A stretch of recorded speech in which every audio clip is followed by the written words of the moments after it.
Righto, Talio there, champs, and Wolf. Yes, CES is here, CES 2023, and we're going to go through a lot of laptops. Make sure you subscribe, but you've never seen a laptop like this, the Alienware m18. Yeah, nah, an 18-inch laptop was not on my radar, so let's check it out. And the most exciting thing is we have new Intel CPUs, right? HX parts, 13th gen, new GPUs from Nvidia. So the 40 series GPUs, which will be better performance per watt, although the laptops will still use the same amount of power. We don't know anything about AMD CPUs, but the AMD CPU actually does go in this 18-inch Alienware. And again, make sure you do subscribe because I will cover the other Alienware laptops and the Dell gaming laptops and all the other laptops from the other manufacturers. But I want to concentrate on this because 18 inches, right? And I've always said bigger screen, better experience. It just is. Now, this is their M18. So they have an M series and an X series. The M series is the one with the performance, right? They're a bit thicker, a bit heavier, but they go hard. So this one does come at 25 millimeters thick. The laptops that are under 20 millimeters will have the H parts. This has the HX. I'll get to that in a sec. New design. Now, the old M series had the old design. This is the new Alienware Legend design 3.0. They have better cooling on these.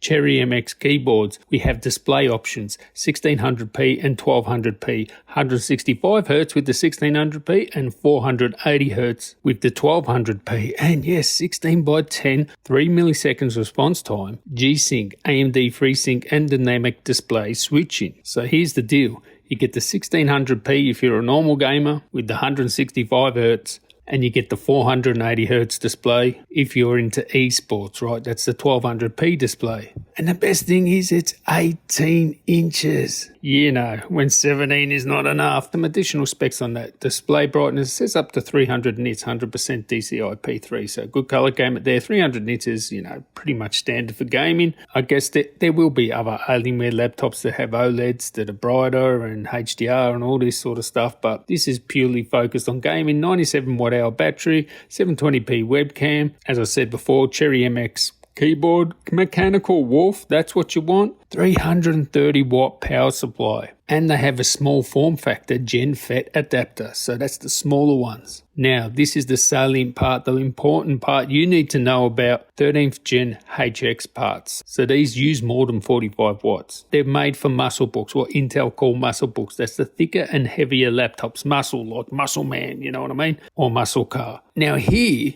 we have a 13650HX. Do not get that because that only has 6 performance cores, okay? And it only has 24 megs cache, whereas the 13700 up has the full 8 performance cores and it has the 30 meg cache. And if you want the best, get the 13900HX, which has more cache and same amount of performance cores as the 13700HX, but it has more cache and more efficiency cores. I'll leave this screenshot up here. You can see the whole stack of CPUs, but you want to be at least 13700. You want the ones with 6 performance cores. That's what you want. Now here's the awesome part. New Nvidia Graphics 4050, 4070, 4080. For some reason it has two 4080s there and they look exactly the same on the spec sheet there.